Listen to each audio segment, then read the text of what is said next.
Muito poucas pessoas viram como real o Titanic realmente era, tanto depois de sua construção no início dos anos 1900, quanto depois que seus destroços foram descobertos em 1985.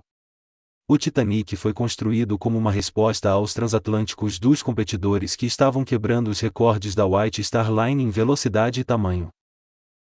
O naufrágio do RMS Titanic foi descoberto em 1985 por Robert Ballard.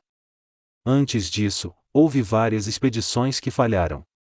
A razão por trás da descoberta do Titanic foi a invenção do Argo, um submersível em águas profundas que pode ser controlado remotamente.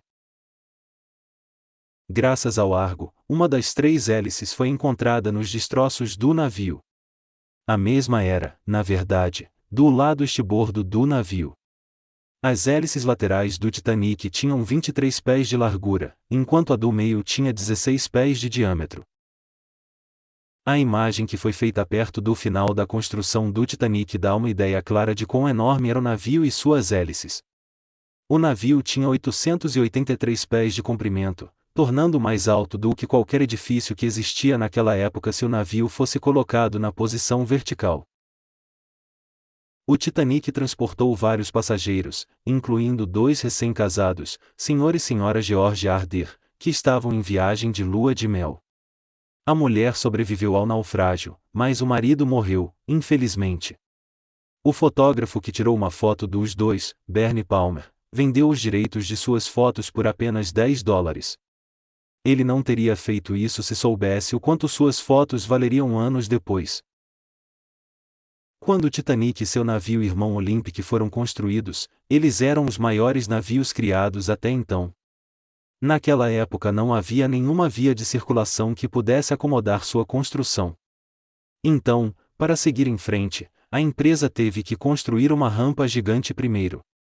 A rampa de lançamento foi chamada de Grande Pórtico e custou cerca de US$150 mil. O leme é uma das partes essenciais do navio, usado para dirigir esse transporte gigantesco. O leme do RMS Titanic era enorme e pesava mais de 20 mil libras. Quando comparado a todos os outros navios no cais, o Titanic realmente se destacava. Porém, mover a estrutura gigantesca da terra para a água foi um processo bastante desgastante. O processo em si durou apenas 62 segundos, mas, para completá-lo, foram necessárias 23 toneladas de lubrificantes. Óleo de trem, sabão e graxa foram usados como lubrificantes. O RMS Titanic deixou Belfast com a ajuda de rebocadores. 5 rebocadores foram necessários para guiar a grande embarcação para fora do cais.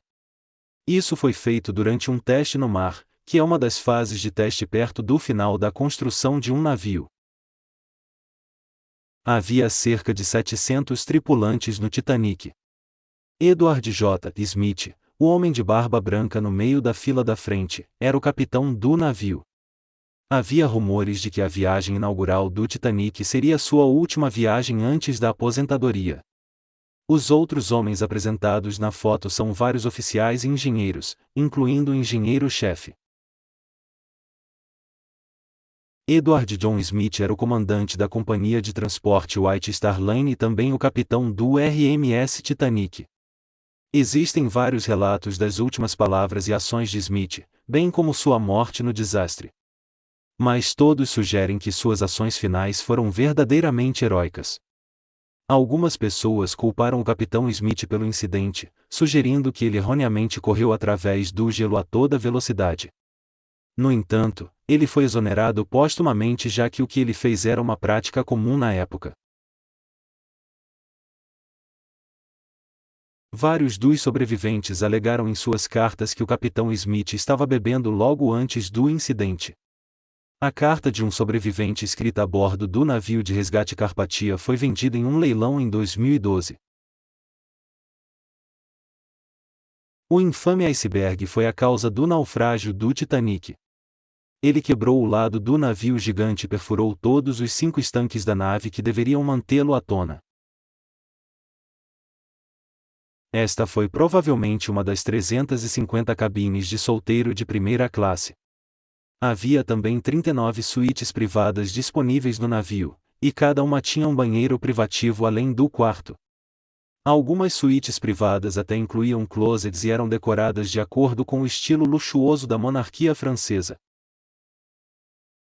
O RMS Titanic foi carregado com quase 6.000 toneladas de carvão para sua viagem inaugural. O navio queimou cerca de 690 toneladas por dia e pessoas tiveram que trabalhar dia e noite para cavar carvão em caldeiras, a fim de criar energia a vapor.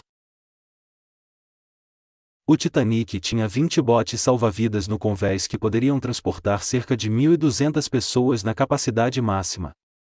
Embora a capacidade fosse maior do que a exigida na época, ainda era menos da metade da ocupação da embarcação, que era cerca de 2.500, incluindo os passageiros e a tripulação.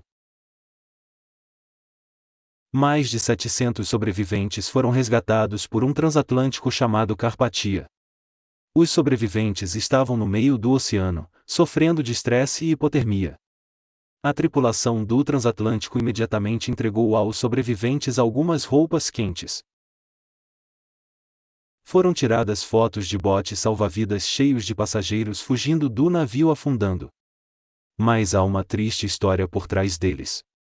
Os tripulantes temiam que as cordas não suportassem o peso dos botes salva-vidas a plena capacidade. Assim, muitos dos botes salva-vidas foram lançados abaixo da capacidade. O primeiro bote salva-vidas que foi lançado estava com menos da metade de sua capacidade para 65 pessoas, e outro saiu com apenas 12 pessoas a bordo. Passageiros a bordo do transatlântico Carpathia tiraram algumas fotos dos sobreviventes sendo resgatados dos botes salva-vidas. Carpathia foi o navio que respondeu a um sinal de emergência e veio para resgatar os sobreviventes. Apenas cerca de 700 pessoas foram realmente resgatados.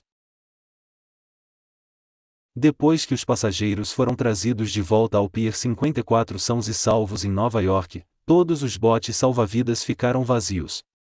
Este cais, na verdade, pertencia ao White Star Lines. Você já se perguntou o que aconteceu com o iceberg, que foi a razão pela qual o Titanic afundou? Bem, nada demais. Permaneceu flutuando onde estava. Mas marcas pretas da pintura do navio foram deixadas nele. Muitos acreditam que se o Titanic tivesse colidido com o iceberg de frente, ele não teria afundado. Uma das partes mais maravilhosas do Titanic foi sua grande escadaria, que também foi reproduzida no filme. Olímpico, navio irmão do Titanic, tinha praticamente o mesmo. As únicas imagens existentes das escadarias são as do Olympic. Não existem imagens conhecidas da escadaria do Titanic. No entanto, há fotos do que resta da grande escadaria, não muito, infelizmente. Enquanto o filme Titanic foi filmado, James Cameron afirmou que a escadaria replicada por ele se desmembrou da construção e flutuou para longe. Acredita-se que a mesma coisa tenha acontecido com a escada real. A primeira parte do Titanic que foi encontrada por Robert Ballard em sua expedição de 1985 foi uma grande caldeira. Ballard comparou a caldeira às imagens do navio de 1911. No dia seguinte, ele usou seu Argo novamente e descobriu uma grande parte do naufrágio.